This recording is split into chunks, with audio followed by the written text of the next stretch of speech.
Well, good day, everybody. This is Chris with the Ancient Scholar. I hope this video finds you all doing well. So in this particular video, I'd like to give you an introduction or a preamble to a new series of videos that I'm going to be producing over the next couple of weeks. And these videos are going to be primarily focused on National Registry Emergency Medical Technicians advanced level examinations. So that's going to include the AEMT, or Advanced Emergency Medical Technician, and Paramedic examinations.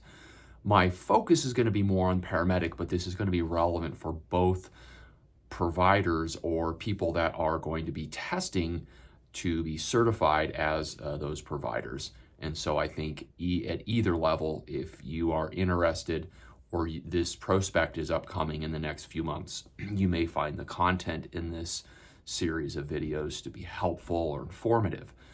So I'm going to be talking about the restructuring of the examination process that is occurring with National Registry Emergency Medical Technicians. As of July 1st, 2024, the examination process is changing markedly.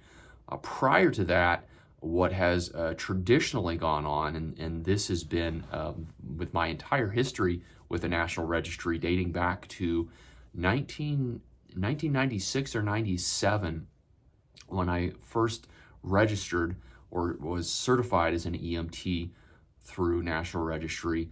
It was a part of my training in the military, in the Army, at Combat Medic School, up until today.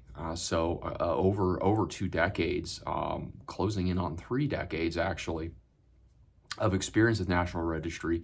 And the traditional experience has been one of when you are near completion or when you have completed the primary educational curriculum for whatever level of provider you're looking at, and that's changed throughout the decades as well, but for whatever level, if you've successfully completed a curriculum that follows national guidelines, that is in line with the national standard curriculum, then you are able to test for certification through the National Registry Emergency Medical Technicians. And traditionally, there have been 2 components to the examination process. The first component is what's known as the Psychomotor, or the skills test, where a National Registry representative comes into a test site and they oversee a formal psychomotor or skills-based testing. And each level of EMS provider has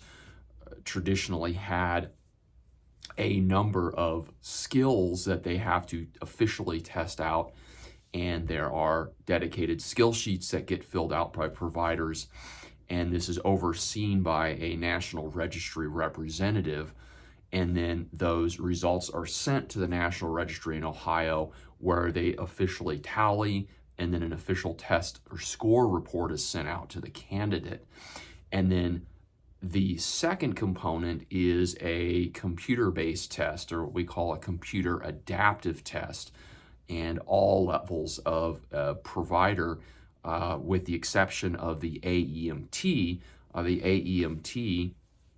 takes a computer-based exam, but it is not an adaptive exam. It's a straight score that you get, versus the EMT and paramedic levels, which is an adaptive exam. And that is more or less the way the exam process has been for many years. And now that is markedly changing as of July 1st. And these changes are primarily going to impact the candidates looking at testing out to the AEMT and the paramedic level. So in this series of videos, I'm going to focus on what changes are occurring, what kinds of questions you're going to encounter, and just talk a little bit about some strategy that you might employ to help get yourself a little better prepared to go through this new examination process. So again, hopefully you find these videos helpful and informative. Thanks everyone, and I'll see you in the next video.